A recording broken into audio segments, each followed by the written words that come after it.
Accra in 2050 was a marvel of futuristic innovation, a sprawling metropolis of shimmering skyscrapers with solar-paneled facades, floating highways winding through the skyline, and bustling streets lined with holographic markets.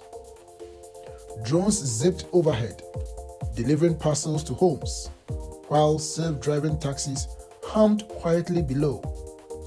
Digital billboards illuminated the city, celebrating unity and progress. Yet, amidst this splendor, President Savage sat alone in his chamber on top of Nexus Tower, the tallest structure in the capital. From this height, everything seemed perfect. But perfection, Savage knew, was often a lie. The soft blue glow of his AI assistant cast shadows across the dark room. Savage leaned back in his chair, staring at the screen before him, his fists clenched. "Run the simulation again," he ordered. The AI obeyed, replaying the same hunting scene. His wife, Princess Edwina, laughing with his friend, Minister Goodjoy of Abuja.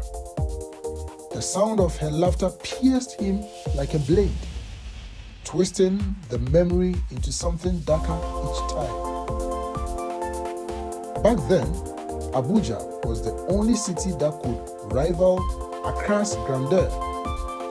Known as the City of Eternal Lights, Abuja dazzled with golden skyscrapers, fueled by cutting-edge solar technology.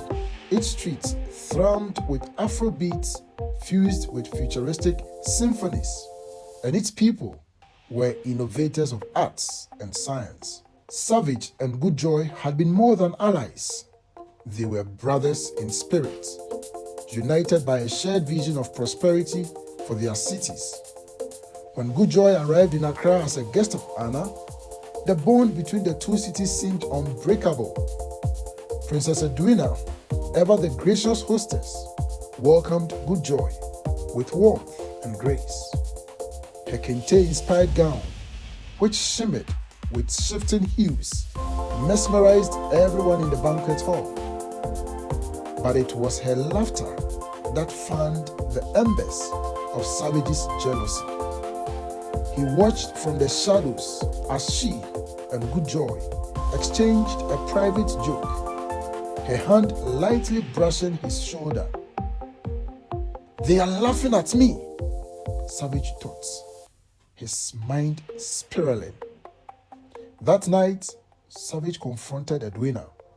She pleaded with him, "You are seeing things that aren't there. Goodjoy is your friend." But jealousy had already poisoned Savage's mind. He accused her publicly, humiliating her before the council. The trial was swift and cruel, and Edwina, heartbroken, disappeared from his life. "Take the child," Savage had ordered his aide, Kofi, referring to the infant daughter, Marie. "Leave her far from here." Kofi hesitated. "But, Mr. President, she's your daughter." "Do as I say." Kofi obeyed, placing the baby in the care of a humble couple on the outskirts of Abuja. Back in Accra in 2050, the once thriving city of Accra was now a shadow of its former self. Relations with Abuja had disintegrated after Goodjoy severed ties, enraged by Savage's betrayal. The alliance, once a beacon of hope, was now a distant memory. Savage's days were spent in solitude, tormented by the choices that had destroyed his family and his city. But then came a whisper, rumors of a young woman on the outskirts of Abuja who bore an uncanny resemblance to Princess Edwina. Her name was Marie, and she was said to be brilliant and compassionate, just like her mother. Marie had grown up surrounded by solar farms and lush green fields.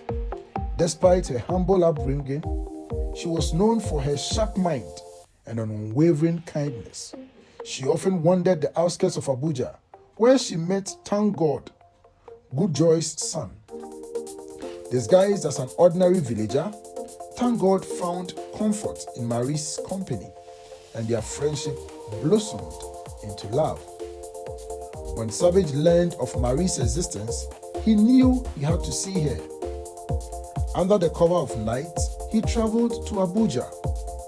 The once vibrant highways of the city still sparkled, lined with golden lights and the hum of advanced technology. Standing in the moonlight, Marie watched as Savage approached. "Who are you?" she asked, her voice calm but guarded.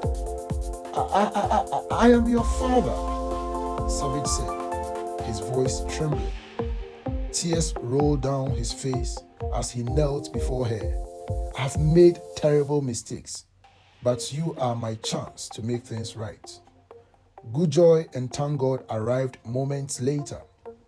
Seeing Savage, Goodjoy's anger resurfaced, but it was Edwina who stepped forward, her face lined with the pain of years past. "You let jealousy destroy everything," she said, her voice steady. "But perhaps it's not too late to rebuild." In the heart of Abuja, under the city's brilliant golden glow, the fractured family reunited. Edwina forgave Savage, though she did not forget. Marie and thank God's love symbolized a new beginning, a union that healed old wounds and rekindled hope. As the cities of Accra and Abuja worked together once more, the streets of Accra began to gleam again, not just with technology, but with the promise of a future built on love, trust, and unity. The end.